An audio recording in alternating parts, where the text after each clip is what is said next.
አንድ ጥያቄ ልጠይቅ። ቀጥይ። በእናንተ እምነት ማለት ነው የሰውን እምነት ዝለፉ ይላል? ሮሜ ምዕራፍ 12 ቁጥር 14 ተናግሯል። 14 ጀምሮ አውጣላት። እንደዛ ካለ እናንተ ለምን ታች ለኮሜንታተሮች ለምን አትመክሯቸውም? ኮመንቶች አትሳደቡ። አንድ ጥያቄ ልጠይቅሽ ግን ሰሚር፣ የሰው ሃይማኖት መሳደብ መጥፎ ነገር ነው ብለሽ ታምኛለሽ? እኔ መጥፎ ነው። የሰው ሃይማኖት አልሳደብም። ጎበዝ። ማንም የፈለገውን ነገር ማምለክ ይችላል ብዬ አምናለሁ። እኔ በራሴ ኃጢአት ነው የምጠየቀው። እፎይ በራሱ ኃጢአት ነው የሚጠየቀው። አንተ በሰራኸው አንተ ነው የምትጠየቀው። እኔ በሰራሁት። ነገር ግን እኔ የእምነቴን የሚለውን ነገር መጥቼ ማስተማር መብት አለኝ፣ አስተምራለሁ። አንተም ደግሞ እምነትህን የሚለውን ይሄ ትክክለኛ መንገድ ነው ተከተሉ ብለህ ማስተማር ትችላለህ። ነገር ግን የሚሆነው የሰውን እምነት ሳነካ ገባ። መሐመድ ጣዖት ነው፣ እንትና እንደዚህ ነው፣ አላህ እንዲህ ነው። ይሄ ማለት እኮ የራስህን እምነት ዝቅ እያደረግክ ነው። ገባ? አንዴ እሺ፣ አዳምጪ። ያው ግለሰቦች ቢሳደቡ ግለሰቦች ምን ያው ስሜታዊ ሆነው ሰው ሊሳደብ ይችላል። አንቺን ብትሳደቢን አንቺ ላይ ሃይማኖቱ እንዲህ ነው ብዬ እዚህ ማጀጃ አላደርግም። ከሃይማኖቱ የሚቀዳው ከመጽሐፉ ስለሆነ እኔና አንቺ ስሜታዊ ስንሆን ተሳስተን ልንናገርም ልንሳደብም እንችላለን ሰዎች ስለሆንን። ሃይማኖቱ ግን ከዚህ መጽናት አለበት አይደለም። ከስር ያሉት ኮመንቱን ተተሳደቡ፣ ስድቡን እነሱ ላይ ትታዩና መጽሐፉ እንዳሳይሽ ምንድነው እኔም አንቺ የምትስማማ ነው። በሃይማኖት ደረጃ በመጽሐፍ ደረጃ የሰውን ሃይማኖት ስም ጠርቶ መሳደብ ነውር ነው አይደለ? እዚህ ነው የምንስማማው። ኦኬ፣ መጽሐፍ ቅዱስ እንዲህ ይላል። ሐዋርያው ቅዱስ ጳውሎስ በሮሜ መልእክቱ ምዕራፍ 12 ላይ ከቁጥር 14 ጀምሮ የሚያሳድዷችሁን መርቁ። ምን በሉ? የሚያሳድዷችሁን መርቁ። መርቁ እንጂ አትራገሙ። ደስ ከሚላቸው ጋር ደስ ይበላችሁ። ሰሜር እህታችን ሰው በመሆኗ ብቻ ስትደሰት በመልካም ነገር እንደሰታለን። በማግኘቷ፣ በማግባቷ፣ በመውለዷ ወይም ደግሞ ጥሩ ስኬት ሲገጥማት እንደሰታለን። ደስ ስላላት የእሷ ደስታ ደስታችን ይሆናል ማለት ነው። ሰው ስለሆን ብቻ ብታሳድደን ልንመርቃት ታዘናል። ልንረግማት አይደለም። እያሳደደችን ነው ያልኳችሁ። ሰዎች ተሳስተን ግን ልንሰድባት ልንረግማት እንችላለን። ይሄ ስህተት ነው። መጽሐፍ ቅዱስ አይደለም ያዘው። እርስ በርሳችሁ በአንድ ሀሳብ ተስማሙ።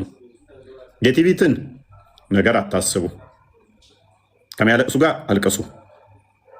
የትዕቢትን ነገር አታስቡ። ነገር ግን የትሕትናን ነገር ለመስራት ትጉ። ልባሞች የሆናችሁ አይምሰላችሁ፣ አተብቱ ነው።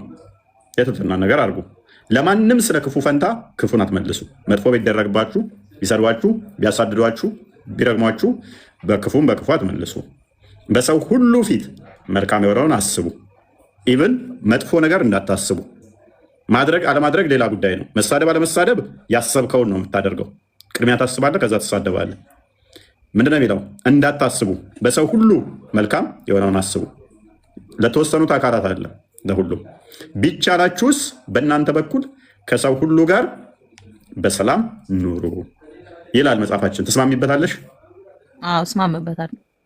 ኦኬ፣ 29 አንዴ እንያት እስኪ።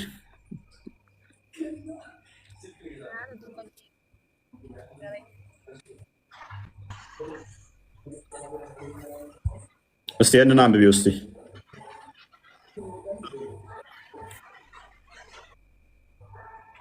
ሰሚር ይሰማል?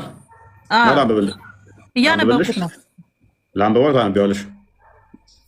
ጮክ ብለን ለወደንሱ። እኔ እያነበብኩት ነው። ከፈለክ አንተ አንብበው። ኦኬ፣ እንደዚህ ይላል። እነዚያ መጽሐፉን ከተሰጡት ሰዎች እነዚያን በአላህና በመጨረሻው ቀን የማያምኑትን አላህና መልእክተኛው እርም ያደረጉትን የመጽሐፉ ሰዎች እንግዲህ አይሁዶችና ክርስቲያኖች ናቸው አይደለ? አላህና መልእክተኛው እርም ያደረጉትን እርም የማያደርጉትን እውነተኛውንም ሃይማኖት የማይቀበሉትን እነርሱ የተዋረዱ፣ በደንብ አስቢ፣ የተዋረዱ ሆነው ግብርን በእጆቻችሁ እስከሚሰጧችሁ ድረስ ተዋጓቸው። ከፍ አድርገው። አይሁድ ኡዘይር የአላህ ልጅ ነው አለች። ክርስቲያኖች፣ በደንብ አስተውይ፣ ስማችንን ጠርቶ ክርስቲያኖች አልመሲህ የአላህ ልጅ ነው አሉ። ይህ በአፎቻቸው የሚናገሩ ቃላቸው ነው። እነዚያን ከነሱ በፊት የተናገሩትን ሰዎች ቃል ያመሳሰላሉ። አላህ ያጥፋቸው። ይኸውን እርግማን ነው ቁርአን ላይ ስማችንን ጠርቶ አላህ ያጥፋችሁ ይለናል።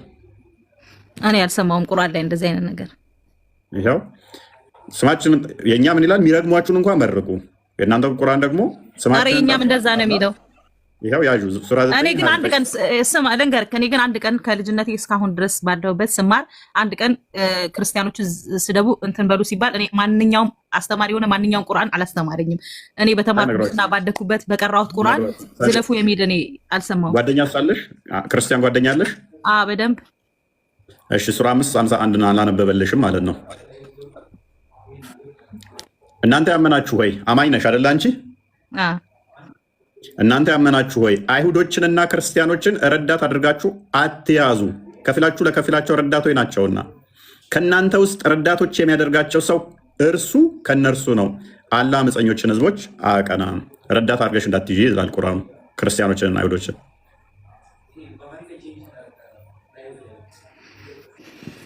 ተስማሚያለሽ በዚህ? አዎ አዳምጠኝ። ቆይ ነጃት ተራሽን ጠብቂ። ታውራ ነጃት፣ ችግር የለውም።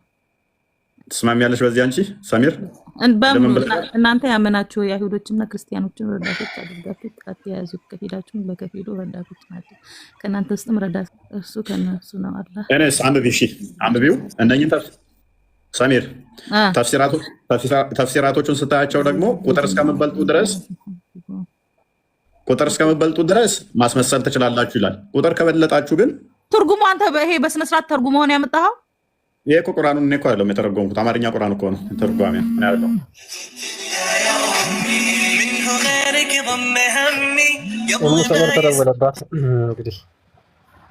ያ ቶፒኩ ላይ መልሰው ክርስቲያን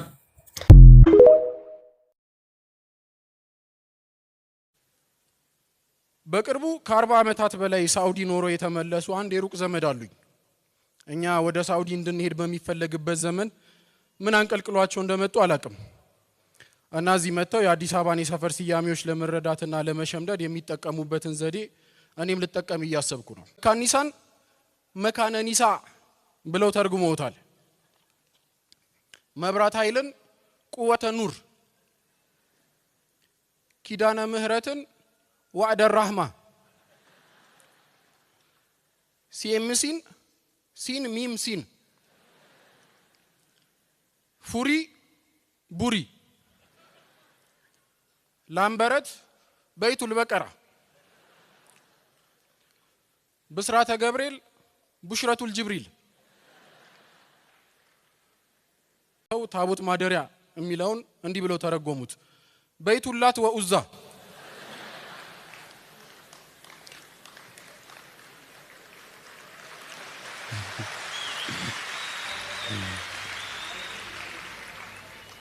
ዌል እንግዲህ እንደሰማችሁት ነው። በቴሌቪዥን ላይ ወጥተው እንዴት እንደሚሳደቡ አያችሁ አይደለ? የመጀመሪያ አካሄዳቸው ታሪካዊ ስሞችን የመቀየር ነው።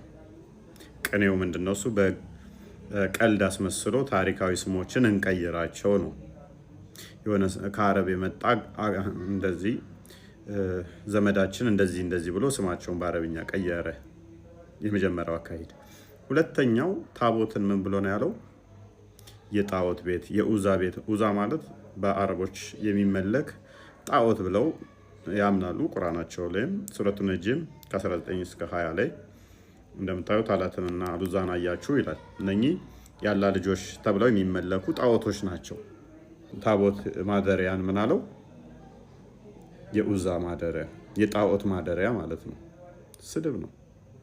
ልክ እንደዚህ እንደማለት ነው። መስጊዳችሁ የጣዖት ማደሪያ ነው እያልክ ከዛ ካህናቶችን ሰብስበ በቴሌቪዥን ላይ ቀልድ ማለት ነው። ከዛ ህዝቡ ሲስቅ እና እንደ ኡስታዝ አቡበከር ናቸው ዋና ሲስቁ የነበሩት እነኚህ ናቸው። አሁን እንግዲህ እኛ የሰው ሃይማኖት አንሳደብም፣ የሰው ሃይማኖት አንነካም የሚሉት እንደዚህ አይነቶቹ በህግ አይጠየቁም።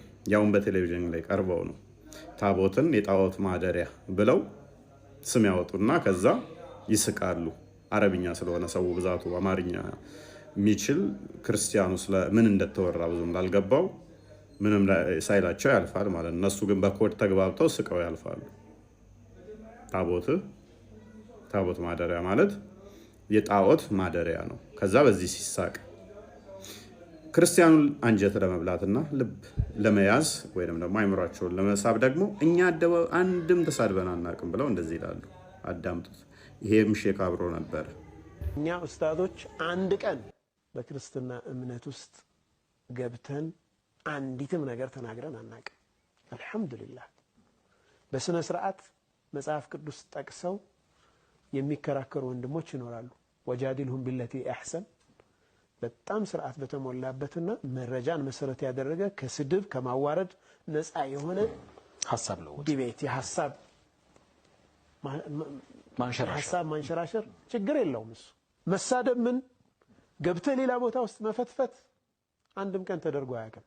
የጥላቻ ንግግር አንድም ዳዒ እስኪ ወላሂ አንድ ሰው ያምጡ። ክርስቲያን ነበርኩኝ አሁን አልহামዱሊላህ ሰልማለሁ ማለት ነው። እና የምፈልገው ነገር የህፃን ጋብቻ በእስልምና ይሄንን ነገር ደግሞ አስረዱ በቃ። በጣም ክርስቲያን ነበርሽ? አሁን ግን ሰልማለሁ አልহামዱሊላህ። ምን ነበርሽ? ኦርቶዶክስ። በጣም ይደንቃል። እስቲ ወላሂ በይ። ወላሂ በጣም የክርስትና ስምሽ ማን ነበር?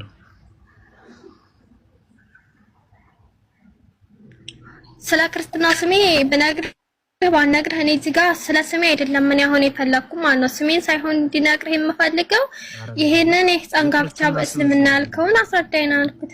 ኦርቶዶክስ ነበርኩ አልሽኝ እኮ የክርስትና ስምሽን ንገሪኝ። መቅደስ። ኦኬ መቅዲ፣ በጣም ይገርማል። የት ነበር ደብርሽ? እኔ ሀገሬን አልናገርም። ምን ሀገሬን መናገር ምናምን አልፈልግም። አሁን ቀጥታ የምፈልገው ነገር ንገሩኝ። እንዴ ደብርሽን ነው ያልኩሽ መቅዲ። አንተ የክርስትና ስምሽ መቅደስ ነው? እኔ አረ ኦርቶዶክስ ነበርሽ እኮ። ቅዳሴ አስቀድሰሽ ታውቂያለሽ ወይ? እኔ ስለዚህ ነገር እኔ ስለ ክርስትና ማውራት ምናምን አልፈልግም። ስለ እስልምና ብቻ ማውራት አሁን የምፈልገው ማለት ነው። እኔ ስለነሱ ወደ ኋላ መመለስ አልፈልግም፣ ወደፊት ነው እንጂ ማለት ነው። እኔ ወደ ኋላ መመለስ ደግሞ አሁን አልፈልግም። ቀጥታ ወደፊት ነው መመለስ የምፈልገው፣ መሄድ እንጂ የሰው ደግሞ የያዘውን እንጂ አልያዘውን ወደ ኋላ መመለስ አያስፈልገውም ማለት ነው። እና አንተ አስረዳኝ፣ ይሄን የህፃን ጋብቻ በእስልምና ብቻ አስረዳኝ። ከዛ ወጣላችኋለሁ ይዙ እነሱት እናንተ ማለት ነው። እስቲ አባታችሁ ነው ይበይልኝ አንዴ ከይቅርታ ጋር። አይደለም ብዬ ነው አባታችሁን የምለው። አላህን ነው እያመለክ ያለው። በአላህ ስም ብቻ መማል የምፈልገው። እሺ አይ ምንም ነገር አትበይ። በክርስትና ህይወትሽ የነበረሽን ህይወት ባጭሩ እስቲ ክርስቲያን እንደነበርሽ ለማወቅ አንዳንድ ነገሮችን አሳይኝ እስቲ። ለምሳሌ ቅዳሴ ታስቀድሺ ነበር? ኦርቶዶክስ ከነበርሽ እንግዲህ ቅዳሴ ልታስቀድሺ ይገባል ግዴታ። ቢያንስ ከሳምንቱ ባይመጭ አንድ ቀን እንኳን ሰንበትን ልታስቀድሽ ይገባል። ቅዳሴ አስቀድሰሽ ታውቂያለሽ ሀቢብቲ? እኔ ጠበል ብቻ ጠበል ተጠምቄያለሁ። ሌላ ነገር እኔ ስለ ክርስትና ህይወቴ እኔ የክርስትና ህይወቴ መሰለ እኔ ሁለት ቦታ ነው ያደግኩትም። እኔ ብዙም አይደለሁም። እናቴና አባቴ የተለያየ ብሔር ነው ያላቸው። ብሔርና ሃይማኖት ምን አገናኘው? ኦርቶዶክስ ነኝ አልሽ? እና ኦርቶዶክስ ነኝ እኔ። እንደዚህ ያለ ነገር ጸበል ብቻ ነው የምጠመቀው ነው ያልሽ? እኔ ቤተሰብ ብቻ ጠበል ያስጠምቁኛል። ከዛ ውጭ እኔ ክርስቲያን መስቀል ብቻ አንገቴ እንዳንጠለጠልኩ ነው እንጂ የማውቀው ሌላ ምንም አይነት ነገር የማውቀው ነገር የለኝም። እና አሁን ደግሞ ይሄንን እንትን ተከፈኩ ጀምሮ ይሄ ነው ገር እንደዚህ ያለ ነገር። ስለዚህ ገብቶሽ አይደለም የሰለምሽው ማለት ነው። ምንም የምታውቂው ነገር አልነበረም ማለት ነው። ዝም ብሎ መንገድ ላይ ያገኙሽ ከዛ ሰለምሽ ማለት ነው። ባይዘም ምናልባት በጣም ብዙ ሙስሊሞችም ፈውስን ፈልገው ወደ አንዲቷ ቤተክርስቲያን እየመጡ ጸበልን እየተጠመቁ ከስጋ ደዌ ካላቸው ከርኩስ መንፈስ ይፈወሳሉ። ይህ እግዚአብሔር አምላክ በቤቱ የሚሰጠው ቅዱስ መንፈሱ ነው። ይሄ ፈውስ ደግሞ ለአንቺም ለብዙዎችም የሚደረግ ነገር ነው። በጣም ብዙዎች ናቸው እየመጡ በጣም ብዙ ሙስሊሞች ናቸው እየመጡ የሚፈወሱት። አንቺ አንድ ቀንም እንኳን አይደለም ኦርቶዶክስ ልትሆኚ ማለት ነው በዛ በመንገዱ እንኳን አላለፍሽም። ወላሂ ተብሎ ግን ይዋሽልታል ለእስልምና። ተመልከታችኋል? ኧረ ጉድ እኮ ነው። አንተ ልጅ ነው ያለህ ብዬ ለእስልምና ራስቸው የሚያማንዴ ምን አይነት አስተሳሰብ ነው ያለህ አንተ?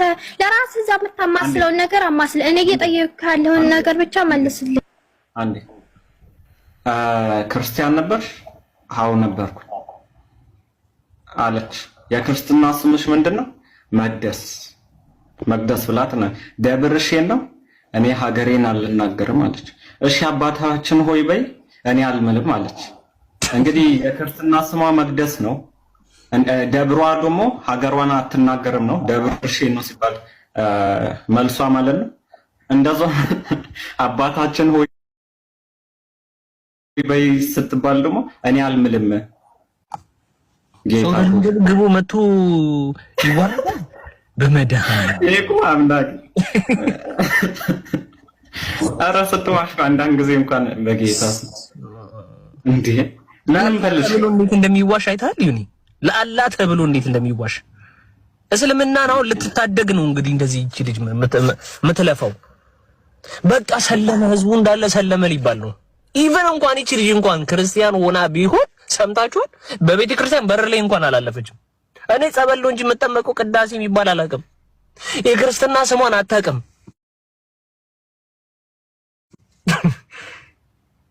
መንገድ ላይ ነው የያዟት። እሺ ምን ወላሂ እስቲ በይ አሻዱ ላይ ለላ ምናምን በይ እስቲ። ኧረ ተው ኧረ